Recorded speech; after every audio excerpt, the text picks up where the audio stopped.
Welcome back नाज़रीन, हम अपनी गुफ्तगू का सिलसिला आगे बढ़ाते हैं। अगले सेगमेंट में हम लाइव कॉल्स भी ले सकेंगे आपकी।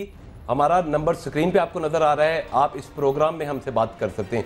जी आरिफ साहब, सरदार खोसा साहब से कुछ मेरा ख्याल है इस पे गुफ्तगू आगे बढ़ानी चाहिए जो तारिक महमूद साहब ने बात की है। खोसा साहब से देखें ना, खोसा साहब आपका जो है ना हैसियत जो है वो एक कानूनदान के तौर पे तो है ही, लेकिन मैं आपको जो जानता हूँ कि मोहतरमा बेनज़ीर भुट्टो जब पाकिस्तान वापस आई और लाहौर आई 2 मरतबा, तो दोनों दफ़ा आपके घर पे ही मेरी उनसे मुलाकात हुई और शहीद बेनज़ीर भुट्टो से आपके खसूसी तल्लक भी था।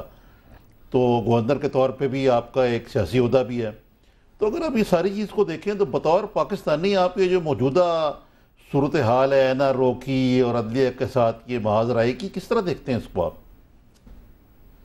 देखिए निज़ामी साहब, बहुत तकलीफ़ दह बात है। आज भी मैंने शायद सुर्खियाँ देखी कि छोड़ें किसी की इज़्ज़त की बात करें पाकिस्तान का, तो मैं समझता हूँ एक पाकिस्तानी की हैसियत से अगर अब 19 करोड़ पाकिस्तानी अवाम इस वक्त हैं, छोड़िएगा कि आसिफ अली जरदारी सदर हैं, मैं कहता हूँ सरबराह ममलकत खुदादाद पाकिस्तान की बात हो रही है।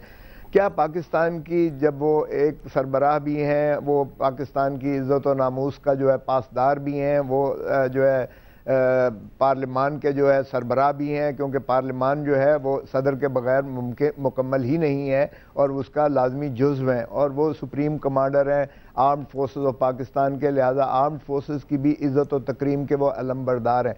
तो पाकिस्तान के 19 करोड़ अवाम का एक जो है इज़्ज़त और नामूस का वक़ार जो है, क्या हमारी इज़्ज़त ये इस चीज़ को मुतकाज़ी है कि हम एक 3rd क्लास मैजिस्ट्रेट किसी बैरूनी मुल्क के आगे हम अपने ये सदर को जो है कहें कि इसको ज़लील और रुस्वा करें और इसको जो है एक मनी लॉन्ड्रिंग के केस में इसको घसीटें? और इस्तिस्ना तो सिर्फ यहाँ नहीं है, दुनिया बैनुल अक़वामी तौर पर भी है। मुझे नहीं समझ आती है कि अब इतना अरसा पहले भी गुजर चुका, 11 साल वो जेल में भी रहे, और अब अगर 1 साल बाकी रह गया है उनकी सरबराही का, तो उसके बाद ये काम भी हो सकता है जब वो नहीं होंगे, क्योंकि सरबराह एक अलंबरदार है। मैं तो बाहैसियत पाकिस्तानी के, सच बात तो ये है, मुझे बहुत इस चीज़ की तकलीफ़ होती है कि कोई इस पहलू से नहीं देख रहा है, सोच रहा है। हर एक को अपनी इज़्ज़त, अपने वक़ार की पड़ी हुई है, अपनी एक जबिल्लत की पड़ी हुई है। मैं कहता हूँ ज़रूर होना चाहिए रूल ऑफ लॉ, हम ये बिल्कुल नहीं कहते रूल ऑफ लॉ। ये वक़ार है या अना है? मैंने सबसे पहले खोसा साहब, ये अना है या वक़ार है? देखें, मुझे नहीं पता, आज शाह सुर्खियों में देखें, उसमें तो मुझे नहीं पता कि कौन सा पहलू नज़र आता है, उसमें आप देख लें, आप खुद ही इसका फैसला कीजिएगा। मुझे यकीन है कि नोटिस ये डिस्चार्ज आपको कौन सा पहलू नज़र आता है खोसा साहब? देखें मुझसे आप मेरा भी वही हाल चाहते हैं जो एक मेरे पेशरो का हुआ है। मैं नहीं समझता कि इसमें मुझे ज़्यादा करना चाहिए, लेकिन चूंकि एक नोटिस है, मुझे यकीन है कि एक पाकिस्तानी मुहिब्बे वतन की हैसियत से यकीनन सभी मुहिब्बे वतन है, मैं समझता हूँ। और इसलिए मैं समझता हूँ जहाँ शान और वक़ार अपनी ज़ात की बात करेंगे, वहाँ ममलिकत की शान और वक़ार सब पर हावी होती है, सब कर सबकत है। आज पाकिस्तान है तो हम इज़्ज़त और वक़ार से यहाँ बैठे हैं या कोई और कहीं और बैठा है। मतलब ये है कि मामला जरदारी साहब का नहीं है, सदर पाकिस्तान का है, ओहदे का मामला है under the constitution of Pakistan. क्यों? यकीनन देखें, सरबराह ममलकत का यहाँ नहीं है, दुनिया सारी अपनी सरबराह में, बयाना कन्वेंशंस आप देख लें, उसमें भी यही है। और ये अब जो सिविल और क्रिमिनल की मुझे नहीं समझ आती है, यहाँ खलील रमदे साहब, जो जस्टिस खलील रमदे साहब रिटायरमेंट के बाद अभी 2 साल हुए नहीं हैं और उन्होंने सियासत करना, अपने ही जो फैसला है उसकी तौज़ीहें करना शुरू कर दी, और उसमें उन्होंने कहा कि ये सिविल है। देखें, ये मनी लॉन्ड्रिंग सारी दुनिया जानती है, मनी लॉन्ड्रिंग कोई सिविल नहीं होता है। और फिर आप अगर देखें तो यहाँ की हमारी अपनी अदालतों ने SGS और कोटेकना केस, जिसमें मैं खुद वकील रहा हूँ, उन दोनों केसेस में फैसला अदालत की जानिब से आए कि इसमें कोई इसमें जो है सरकार को, खजाने को नुकसान नहीं हुआ बल्कि फ़ायदा हुआ।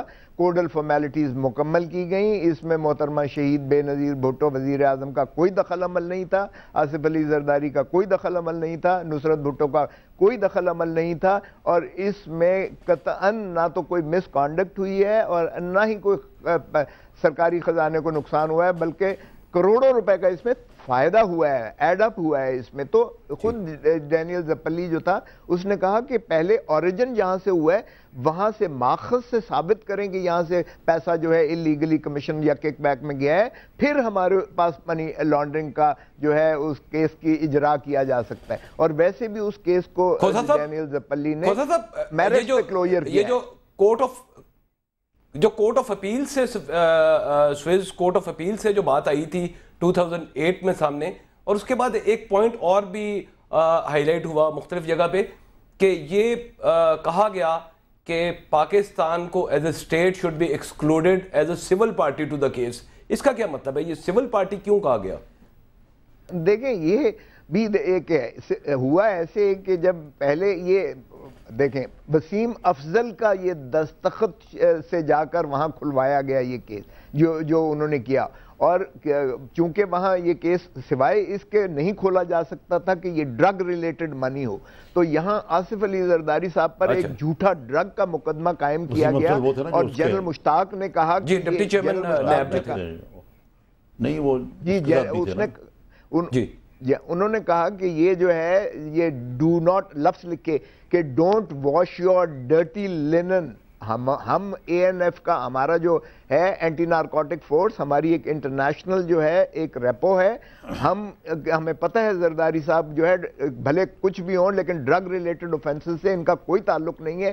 یہاں ایک انہوں نے جو ہے فریج کا مقدمہ درج کر کے کراچی کے ایک شخص عارف بلوچ کو گرفتار کیا، ادھر سے ایک پشاور کے شورنگ خان کو گرفتار کیا، اور ان کے ایک بیان پولیس نے جبری لکھوا کر، جس کا ایس پی نے بیان دیا کہ مجھ سے سیف الرحمان نے جبری لکھوایا تھا، وہ اس میں منی لانڈر اس کا کیس اے این ایف کا بنا دیا زرداری صاحب. اور اس بنا پر جا کر جو ہے وسیم افضل نے وہاں جھوٹ بول کر کے یہ ڈرگ ریلیٹڈ منی ہے وہاں جا کر یہ شروعات کروائی تھی. اس میں حکومت پاکستان کی اس وقت کی بے شک پیچھے ہوگی پس پشت، لیکن کوئی لیٹر نہیں تھا، کوئی کابینہ کا فیصلہ نہیں تھا. اور جب چودھری فاروق نے جا کر ایک اور مسئلے کی طرف کی طرف آنا چاہتا ہوں میں کہ یہ تو ایک معاملہ رہا ہے. شہباز شریف صاحب آپ پنجاب کے وزیر اعلیٰ جو ہیں وہ بڑے شاکی ہیں کہ ایک سازش ہو رہی جس کے تحت یہ سارا جو پنجاب کارڈیالوجی انسٹیٹیوٹ میں جو اور پنجاب کے ہسپتالوں میں جو لوگ مارے گئے ہیں یہ غلط دوائیں ملنے سے، یہ بھی ایک سازش ہے. اور ڈینگی کے معاملے میں بھی ایک فیڈرل گورنمنٹ نے سازش کی تھی جس کو وہ پھر سپریم کورٹ میں جا کے تشدد بام کرنا چاہتا ہے. تو یہ لوگ آپ کیا کر رہے ہیں، اتنی سازشیں کر رہے ہیں اپنی حکومت کے خلاف ہی؟ میں کیا کہوں، ہندوستان میں کوئی پٹاخہ بھی بجتا تھا تو وہ کہتے تھے یہ پاکستان نے کروایا ہے.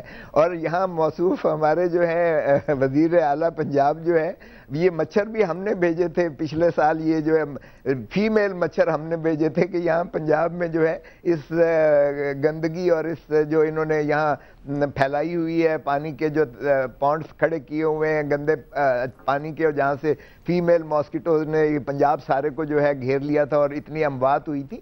اب یہ ہم نے پنجاب انسٹیٹیوٹ آف کارڈیالوجی میں بھی یہ میڈیسنز ہم نے بھیجی تھی زرداری صاحب نے کہ 46,000 بندوں کو یہ دوائیاں ڈسٹریبیوٹ کی گئی تھی، یہ بھی زرداری صاحب نے بھیجی تھی.